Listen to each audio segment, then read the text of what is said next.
My name is Luke Turner. I'm a writer who's written a book about this amazing place, Epping Forest, called Out of the Woods.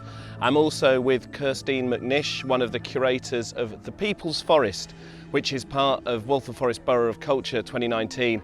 And it's an arts programme devoted to Epping Forest and the impact it's had on people's lives over the past hundreds of years and the impact it has now. The sound you can hear around me is Living Symphonies, which is an installation in the forest in Chingford, where we've taken a survey of all the different species in the forest, given them a musical motif each, and then there's a database of those 8,000 sounds that are then played by the weather conditions. It's an extremely hot day, so we're getting the sounds of what the forest is doing in hot weather around us, as interpreted by musicians. So Epping Forest has a very complicated relationship with London and its people. In 1878, the Epping Forest Act was passed, which saved this incredible landscape around us now for the people of London forever. So in theory, no one can touch this and cut it down and build houses on it.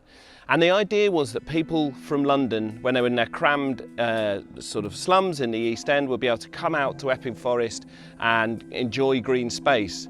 And the activism that saved the forest in the 19th century was really led by those working class people who wanted to have a place to come to out of the factories, out of the very, very confined city spaces, to go and enjoy the air, to walk around, but also to misbehave. When we've been surveying this site where this sound installation, Living Symphonies, is, we found all sorts of Victorian beer bottles.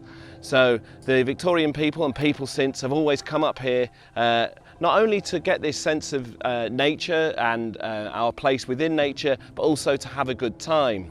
Now, I think forests are incredible places if we're thinking about how we relate to the outside world and mental health. I must admit that when I was writing my book Out of the Woods, I was quite depressed. I was coming to the forest for it to heal me. It didn't always do that. There's a bit up the forest up there where I went yesterday, and I don't like going up there. It's strange and it's creepy and it's eerie. It's like those forests you've always heard about in fairy tales and so on. But I think this is a complexity that's really interesting and very important. You can come to the forest looking for good, positive mental health, and you can find it here. It can be a beautiful, uplifting place, particularly when you're out on the Chingford plain and the sun's setting. It's incredible. But if you come here and you don't feel so great, don't let that put you down. It can be that if you come to nature and you want to feel better and you don't feel better, you can blame yourself. Don't do that. It's not nature's here just to cure you. It's a complicated relationship. Try different ways of engaging with the natural world.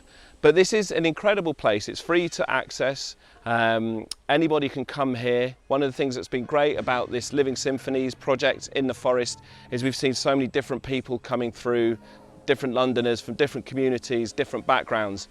It's a landscape that was saved for everyone, and I'd encourage everyone to come to it, walk through it, have a picnic, have a beer, come and do some conservation work, which is the best exercise I've ever done with the Epping Forest Conservation Volunteers. That's very good for the head, it's very energetic, and it's creating the habitat and preserving it for generations of Londoners to come.